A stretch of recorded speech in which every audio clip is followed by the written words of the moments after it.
ओम वसुदेवसुतं देवं कंसचाणूरमर्दनम् देवकी परमानंदं कृष्णं वंदे जगद्गुरुम्। आज की रैली में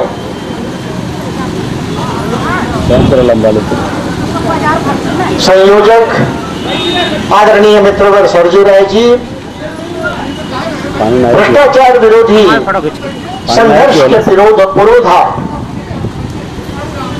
जिसको कमांडर इन चीफ कहा जाए, ऐसे डॉक्टर सुब्रमण्यम स्वामी, मंच पर विराजमान विशिष्ट महानुभाव, यहां समुपस्थित वरिष्ठ जन, मातृशक्ति और साथियों,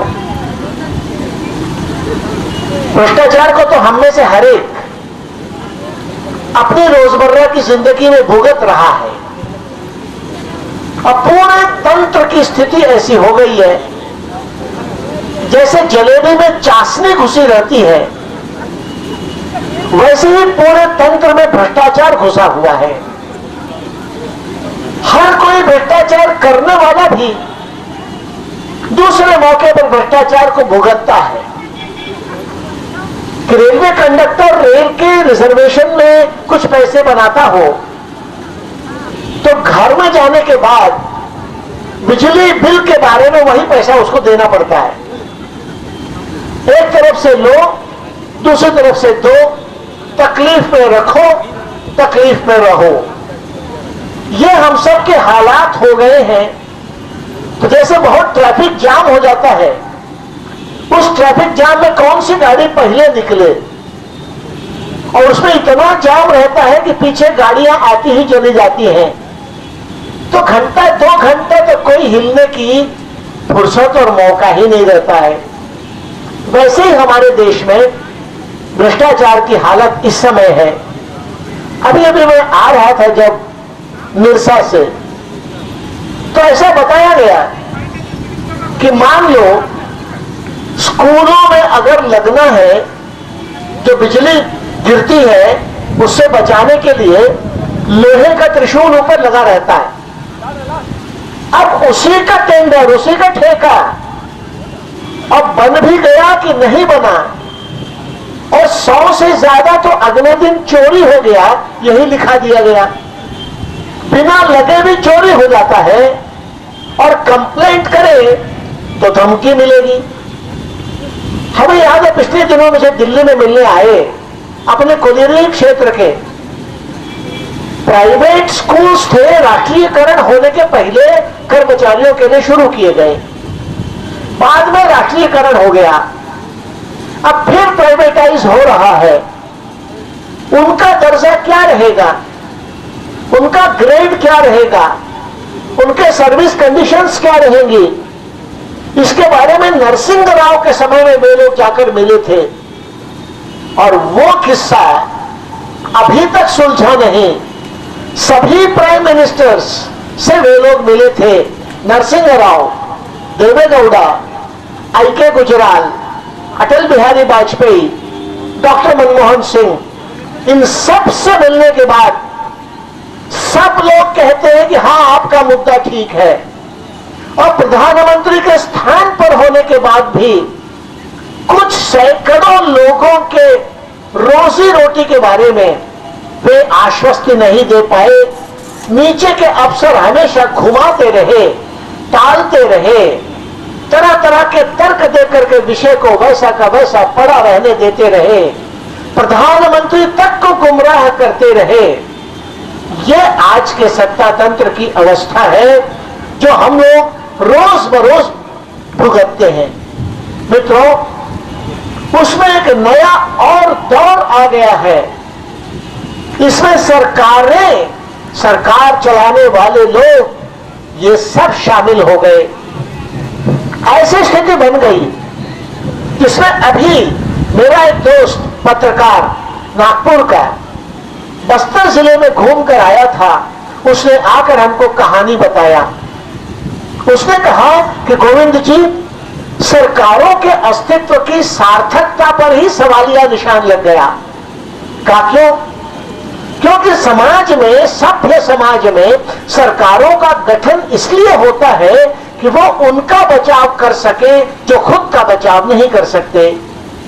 state is created to protect those who can not protect themselves.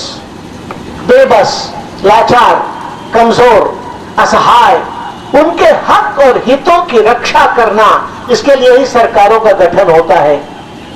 लेकिन उस पत्रकार ने मुझे कहा कि मुझे तो अजब सा लगा कि उस इलाके में, एक दंतेवाड़ा के पास के इलाके में 10 किलोमीटर गुणा 20 किलोमीटर का जो एरिया है, उसमें बसे हुए, सैकड़ों साल से बसे हुए आदिवासियों को खदेड़ दिया गया, बेघर कर दिया गया, उजाड़ दिया गया और उनको वैकल्पिक कुछ दिया भी नहीं गया।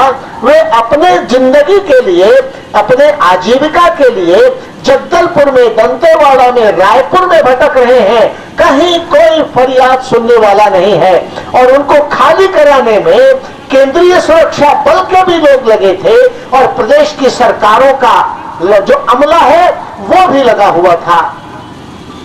तो जिनसे गरीब और कमजोर की हिफाजत की उम्मीद की जाए, वे ही लोग बड़े कारपोरेट घराने के हैसियत और उनकी जरूरतों के लिए उन गरीबों को उजाड़ दे, तो फिर आगे आशा किससे बचती है?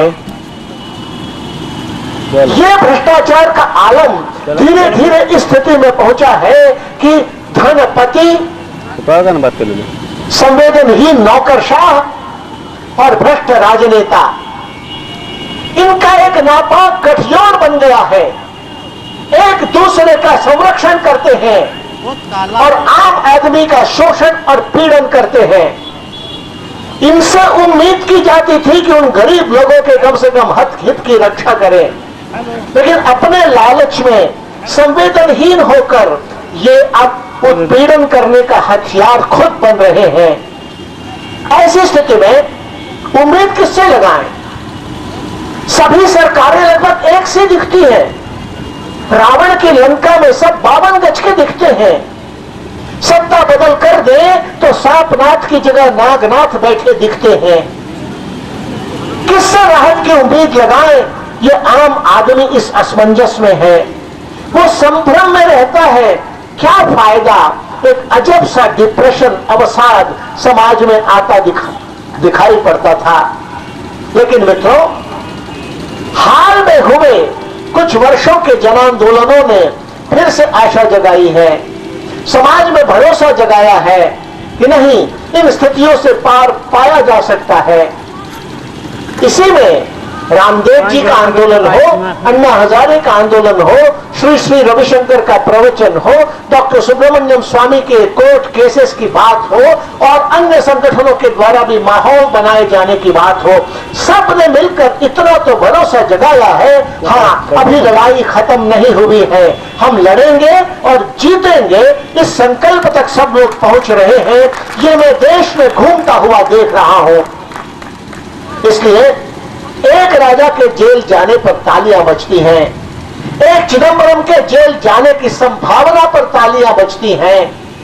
इसलिए जेल में, तिहाड़ में पिज्जा बनने लगेगा, इस कल्पना से खुशी भी आती है और हंसते हैं लोग, क्योंकि लोग अब इन बातों से मुक्ति चाहते हैं दोस्तों। और अगर ऐसी बात है तो मैं आपको एक पुराना आख्यान बताना चाहता हूं, वही लड़ाई का तरीका होगा।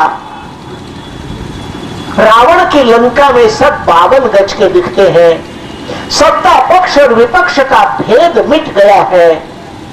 ऐसी हालत लोकतंत्र की बन गई है जिसमें मानो फुटबॉल का मैदान हो, 11 खिलाड़ी उधर, 11 खिलाड़ी उधर, उधर के लोग गोल दागे, इधर के लोग बचाएं। सत्ता पक्ष गोल दागे जनहित के खिलाफ कदम उठाए तो विपक्ष के लोग उसका मुकाबला करें, तभी लोकतंत्र चलता है। लेकिन मित्रों, आज की विडंबना यह हो गई है कि इधर के 11 खिलाड़ी भी उधर के 11 खिलाड़ियों से मिल गए हैं। 22 खिलाड़ी मिलकर गोल दाग रहे हैं जनता के खिलाफ। अब जनता के हक और हित की रक्षा करेगा कौन? और जब फुटबॉल का मैच ही बेईमानी हो जाए और पूरी राजनीति आईपीएल का एक विकृत संस्करण बनता चले, तब दर्शक दीर्घा में से ही 11 खिलाड़ी उतरने पड़ेंगे, नई टीम बनानी पड़ेगी जनता के हक और हित की रक्षा के लिए। इसी बात को हम और एक तरह से समझें, वो था वामन अवतार। एक राजा बलि थे, दानव थे, उनसे मुक्ति पानी थी, कोई तरीका नहीं था, जकड़ा हुआ समाज था, तो एक भगवान का अवतार हुआ वामन अवतार। वो आए बलि के पास, कहा कि आप तो बहुत दानी हैं, हमेशा दान देते हैं, कहे हुई बात से मुकरते नहीं हैं, दे ही डालते हैं, ऐसा मैंने सुना है, क्या ये सही है? बलि ने कहा, हाँ बात तो बिल्कुल सही है। फिर कहा वामन ने, क्या हमें भी दान मिलेगा? हाँ हाँ, जो मांगो वो मिलेगा। तो वामन ने कहा, हमें 3 कदम जमीन दे दीजिए। वामन के कहते ही बलि ने कहा, तथास्तु, दिया। वामन ने कहा कि ऐसे नहीं चलेगा, संकल्प लीजिए। तो वामन के कहने पर बलि ने कहा, ठीक है, जैसा संकल्प तुम करा लो, आप अंजलि में पानी लीजिए और मैं संकल्पित आपको करूंगा 3 कदम जमीन के लिए। बलि ने कहा, बिल्कुल ठीक है। वामन ने कमंडलू उठाया, उन्होंने अंजलि आगे की, जल को गिराने की कोशिश हुई, कमंडलों से जल बाहर नहीं आया। जल नहीं आएगा अंजलि में तो संकल्प कैसे होता? और तब इधर उधर देखा वामन ने, तो दिखा कि दानवों के गुरु शुक्राचार्य अपनी कुर्सी से, अपने आसन से गायब हो गए हैं। इधर उधर और सूक्ष्म दृष्टि से देखा वामन ने तो पहचान लिया, ओहो, ये शुक्राचार्य अपनी सिद्धि के कारण छोटा रूप बनाकर कॉर्क ढक्कन की तरह से कमंडलों के मुहाने पर बैठ गए हैं। वो वामन के असली रूप को जानते थे शुक्राचार्य, बलि भले ही न जानता हो, इसलिए अपने मालिक के हित रक्षण के लिए वो कमंडलों के मुहाने पर बैठ गए कि न पानी निकले न संकल्प हो पावे। उन्होंने कहा बलि को था कि तू जानता नहीं है, ये सामान्य बालक नहीं है, इसकी बात में मत आओ। लेकिन बलि आ गए थे। अब वामन को भी लगा कि अब क्या करें, तो वामन ने चुपचाप जिस आसन पर वो पहले बैठे थे, वो कुशा का आसन था, तीखा सींक होता है उसमें, उन्होंने उस आसन में से एक सींक निकाला और सींक निकालकर जो कमंडलों का मुहाना था उसको भेदा। वो सींक शुक्राचार्य के आंख में जाकर भिदी तो शुक्राचार्य दर्द से बिलबिलाकर कमंडलों से बाहर लुढ़क गए और जल प्रवाहित हुआ, संकल्प पूरा हुआ, दान की प्रक्रिया पूरी हुई। वामन ने 3 कदमों में आकाश पाताल भूमि सब नाप लिया, तीसरा कदम कहां रखे सवाल था, तो बलि के सिर पर वामन ने अपना कदम रखा। तब से बलि को पाताल में जाकर रहने की मजबूरी आ गई। मित्रों, आज भी जरूरत है धारदार सीख की। ये धनपति, संवेदनहीन नौकरशाह और भ्रष्ट राजनेताओं का ये नापाक गठबंधन शुक्राचार्य के रूप में भारत के विकास की धारा देश के अंतिम आदमी तक न पहुंचे, इसके लिए कमंडलों के मुहाने पर बैठी हुई है। इसलिए उस सीख से इस नए दुष्चक्र, इस शुक्राचार्य की आंख को भेदना होगा। यही आगे की रणनीति होगी मित्रों, ये मैं आपको बताना चाहता हूं। और इस भ्रष्टाचार के खिलाफ शुक्राचार्य की आंख भेदने की धारदार सीख अगर होनी है मित्रों, तो उसका तरीका भी होगा। हल्के फुल्के प्रेस प्लेटफॉर्म, प्रसिद्धि, प्रोटेस्ट या पैरवी और हल्की फुल्की राजनीति या पैसे की राजनीति, इससे मुकाबला करते हुए, उन्हीं तरीकों का अवलंबन करते हुए हम धारदार सीख नहीं बन सकेंगे। बदलाव की बात कह रहे थे ये सारे राजनीतिक दल, आज महात्मा गांधी शर्मा जाएंगे कांग्रेस में जो रहा हो दीनदयाल जी शर्मा जाएंगे, बीजेपी में जो हो रहा हो, डॉक्टर लोहिया शर्मा जाएंगे, जब अखिलेश यादव बिल गेट्स से सलाह मांगने की बात कहेंगे, लोहिया जी की वैसे ही तिलांजलि दे चुकेंगे।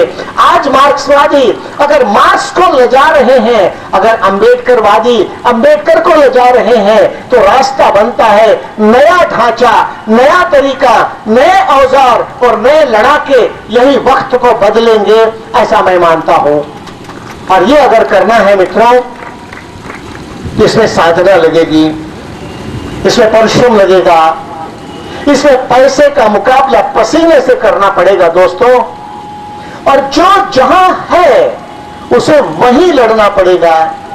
समाज को ना कहना सिखाना पड़ेगा, समाज को हम नहीं सहेंगे ये सिखाना पड़ेगा। उसके लिए नौजवानों को भी आगे आना होगा, कुछ छोड़ना होगा, कुछ त्याग करना होगा, कुछ जोखिम उठाना होगा। लड़ाई तो तभी हो पाएगी, समझौतों से लड़ाई नहीं हुआ करती, समर्पण से लड़ाई नहीं हुआ करती मित्रों। खुद तकलीफ उठाने की जब जज्बात में संकल्प आता है, तभी जन आंदोलन, जन संघर्ष का रूप धारण करता है। इसलिए विशेष तौर पर जिनको आगे की लंबी जिंदगी जीना शेष है, ऐसे नौजवानों के लिए यह चुनौती है। जो चुनौती को समझ ही न सके वो तो निरा बच्चा है, और जो चुनौती को देखकर, समझकर, आंक कर, बगल बचाकर निकल जाए वो बूढ़ा हो गया है। और चुनौतियों को दो दो हाथ करने का साहस जिसमें आता है वही नौजवान है, और नौजवानों से आगे की उम्मीद भी यही की जाएगी मित्रों। और अगर ये होना है तो जो जहां है वहीं पर, और हम तो इतना तो कर सकते हैं ना कि सत्ता और संपत्ति को सम्मान की बजाय सही और अच्छे लोगों को सम्मान हम देना सीखें, और गलत लोगों का बहिष्कार करना भी सीखें। जो संस्थाओं के लोग कार्यक्रम अपने करते हैं, वे कार्यक्रम की व्यवस्था के सिलसिले में पैसे की जरूरत के लिए गलत तरीके के पैसे से बड़े आयोजन करने से बचें, तो यही भ्रष्टाचार के खिलाफ की लड़ाई का संदेश होगा। कम खर्च में हम काम चलाएं, इससे भ्रष्टाचार के खिलाफ की लड़ाई तेज हो पाएगी दोस्तों। और इसमें ही तो नारे लगेंगे, नारों से बदलाव नहीं होता, नारों से माहौल बन जाता है, मगर वही माहौल बिना कुछ परिणाम के और निराशा में बदल जाता है। इसलिए उसके साथ जब हमको करना पड़ेगा, ऐसी ही साधना हुई थी दोस्तों जब वृत्रासुर का वध करना पड़ा था। देवता सब भाग गए थे, वृत्रासुर को समाप्त कैसे करें। तब लोगों ने पूछा, अंत में रास्ता निकला था। रास्ता निकला ये कि जाओ दधीच के पास, ऋषि है वो, उस दधीच की हड्डियों को मांग लो तुम, उन हड्डियों से हथियार बनेगा, उस हथियार में वो ताकत होगी जो वृत्रासुर का वध कर पाएगा, जिसको वध करने में इंद्र भी अब तक कामयाब नहीं हो पाए हैं। देवता गए दधीच के पास। दधीच तो ऐसे थे ही, उनका अपना कोई एजेंडा नहीं था, अपना कोई लक्ष्य नहीं था। वो तो आत्मनो मोक्षार्थम जगत हिताय च, सुख के मोक्ष के लिए और जगत के हित के लिए ही थे। उन्होंने कहा ठीक है, मेरी हड्डी से अगर काम चलता है मैं तैयार हूं। तो गाय को बुलाया गया। गाय ने ही उनके शरीर को चाट चाट कर मांस, मज्जा, खून सबको अलग किया, केवल हड्डियां बच गई। लेकिन हड्डी तो मिल गई, वज्र कैसे बनता? तब सुझाया गया ब्रह्मा के द्वारा कि देख, अगर वज्र बनना है, अकेला कारीगर है जो बना सकता है, उसका नाम है विश्वकर्मा। इस हड्डी को ले जाकर विश्वकर्मा को दो, लेकिन एक शर्त है। क्या तुम्हें मालूम नहीं देवताओं कि विश्वकर्मा का भाई ही है वृत्रासुर? तो वृत्रासुर भाई होने के बाद उसको मारने के लिए इस हड्डी से वज्र बनने वाला है। विश्वकर्मा को यह भी मालूम होगा। अब अगर विश्वकर्मा रो देगा, आंसू निकल अगर आए, तो वज्र नहीं बनेगा। और एक ही दधीचि है दुनिया में जिसकी हड्डी से वज्र बन सकता है। इसके लिए बिना मोह किए अगर विश्वकर्मा अपनी कारीगरी से वज्र बनाएगा, तभी उस वज्र से देवत्व की रक्षा होगी। लोग आए, देवता हड्डियों को लेकर आए, विश्वकर्मा के पास आए। ब्रह्मा ने जो कहा था वो सब सुनाया विश्वकर्मा को। विश्वकर्मा ने कहा, ठीक है, यही शर्त है ना, मैं मोह छोड़ता हूं, बड़े हित के लिए मेरे भाई का बलिदान हो तो हर्ज ही क्या है। उसने बिना आंसू बहाए, बिना माथे पर शिकन लाए, बिना अपनी एकाग्रता भंग किए दधीचि की हड्डियों का वज्र बनाया। उस वज्र के द्वारा ही समुद्र का फेन लेकर मारा गया इंद्र के द्वारा, तब वृत्रासुर का अंत हुआ। आज भी दधीचि की साधना और भगे और विश्वकर्मा का निर्मोहीपन, ये आगे की लड़ाई के लिए जरूरी होगा। अपना सब कुछ दांव पर लगा करके ये कुछ मेरा नहीं है, ये सिर पर कफन बांधे हुए लोग वही दधीचि के नए अवतार होंगे। उसी प्रकार जो ये ना सोचे कि किससे लड़ना है, वो सब भी तो अपने ही हैं। अर्जुन के समान विषादग्रस्त न होते हुए, जैसा कहा गया कि पार्टियों के लोग दूसरे का भ्रष्ट है तो जोर से आंदोलन करो, अपना कोई भ्रष्ट मालूम पड़ता है तो चुप्पी लगा जाओ। इसमें मंत्र वही होगा, जाके प्रियन राम वैदेही तजिए ताहि कोटि बैरी सम यद्यपि परम स्नेही। जिसको राम और वैदेही प्रिय नहीं है, वो हमारा कितना भी प्रिय हो, उसका त्याग करना पड़ेगा। सही के पक्ष में खड़े होना, गलत के खिलाफ खड़े होना।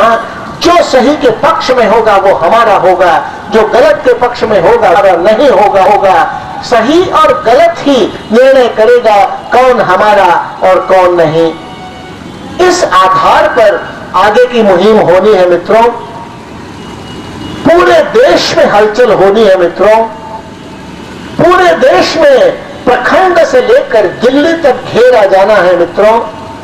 आप कल्पना करिए कि एक महीने तक अगर सारे ही आंदोलन के समूह इकट्ठा होकर दिल्ली में 10 लाख, प्रांत केंद्रों में 1 लाख, जिला केंद्रों में 10,000, प्रखंड केंद्रों में 1,000 लोगों के द्वारा घेराव कर दे, तो एक महीने में फिर क्या होगा, क्यों बदलाव नहीं आएगा। उसकी पूर्व तैयारी करनी पड़ेगी, उसकी रणनीति भी बननी पड़ेगी, उसके साथ सभी सज्जन शक्तियों को इकट्ठा करने की रणनीति ही आगे काम आएगी। उसके लिए जरूरी एक बात है दोस्तों, फुटबॉल की वही टीम जीतती है जिस फुटबॉल के खिलाड़ी ये जानते हैं कि हम गोल करें जरूरी नहीं है, टीम के द्वारा गोल होना चाहिए। मैं इस पोजीशन में हूं कि मैं गोल नहीं कर सकता हूं, तो मैं पास दे दूं, दूसरा जो आगे मिडफील्ड में है वो गोल कर दे, टीम की जीत होने में ही मेरी जीत होगी। मैं बाल को फंसा कर रखूं केवल अपने पास और पास न दो तो विरोधी उस गेम को छीन ले जाए, तो जीत ही हार में बदलती है। इसलिए अब आगे सभी आंदोलन के इच्छुक समूह अपने अपने बारे में एक टीम के नाते हम काम करेंगे। इसीलिए इस जिले में आंदोलनकारी सारे समूह एकजुट हो रहे हैं। कोई भी उनके प्रेरणा स्रोत हो, भ्रष्टाचार के खिलाफ की लड़ाई के लिए एकजुट सभी हो रहे हैं, यही अच्छी बात है। एक साथ ही घेरेंगे और सभी को साथ लेकर घेरेंगे, यही आगे की आंदोलन की रणनीति होगी।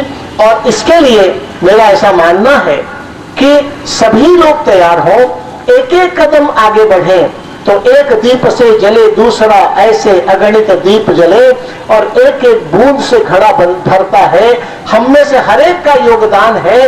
राम सेतु भी तभी बन पाया था जब हनुमान, अंगद, नल, नील, सुग्रीव के साथ साथ उस गिलहरी ने भी अपना योगदान किया था। गिलहरी का योगदान हनुमान के नलनील के योगदान से कम नहीं माना था श्री राम ने। इसीलिए गिलहरी को अपने हथेली में रखकर जो उन्होंने फेरा था वही 3 निशान आज भी गिलहरी की पीठ पर दिखते हैं। मित्रों, इस सब कार्य में हम में से हर एक का योगदान हो, नई तस्वीर गढ़ी जाए, नया औजार गढ़ा जाए। लोकतंत्र ही संकट में है आज। लोकतंत्र of the people, by the people, for the people न रहता हुआ लोकतंत्र अब of the corporates, by the corporates, for the corporates हो चला है। इसलिए इस लड़ाई की तीखी धार होनी होगी। तो लोकतंत्र के ही राजनैतिक वारिस के नाते से लोकनायक जयप्रकाश नारायण ने जनता पार्टी को आशीर्वाद दिया था, जिसके अध्यक्ष उस समय चंद्रशेखर जी बनाए गए थे। डॉक्टर स्वामी के अध्यक्षता की जनता पार्टी उसी राजनैतिक आंदोलन की आज वारिस के नाते आपके सामने है, जिन्होंने जयप्रकाश जी का मान रखा है, आजादी की लड़ाई के लिए फिर से बिगुल बजाया है। भ्रष्टाचार के खिलाफ लड़ाई के कमांडर के नाते स्वामी आगे अगर आए हैं तो वे ही जयप्रकाश नारायण के सही वारिस हैं। और आज 5 जून के दिन संपूर्ण क्रांति अब नारा है, भावी इतिहास हमारा है। ये उस समय गूंजा था पटना के मैदान में, उस समय गूंजा था दिनकर की कविता जो डॉक्टर स्वामी कह रहे थे, परिवर्तन के रथ का घर घर नाद सुनो, सिंहासन खाली करो कि जनता आती है। ये नारा लगा था, तुम प्रतिनिधि नहीं रहे हमारे, कुर्सी गद्दी छोड़ दो। मित्रों, उसी लड़ाई का आह्वान आज 5 जून के दिन डॉक्टर सुब्रमण्यम स्वामी ने हम सब के सामने रखा है। उस राजनीतिक औजार के समान और भी समूह जो काम कर रहे हैं, सबको साथ लेकर सज्जन शक्ति, एक तरफ भ्रष्टाचारी हो, दूसरी तरफ उसके विरोधी हो, ऐसी गोलबंदी के लिए भगवान हम में से हर एक को प्रेरणा दे, ताकत दे, कुशलता दे, धीरज दे। यही प्रार्थना करता हुआ आज अपनी बात पूरी करता हूं।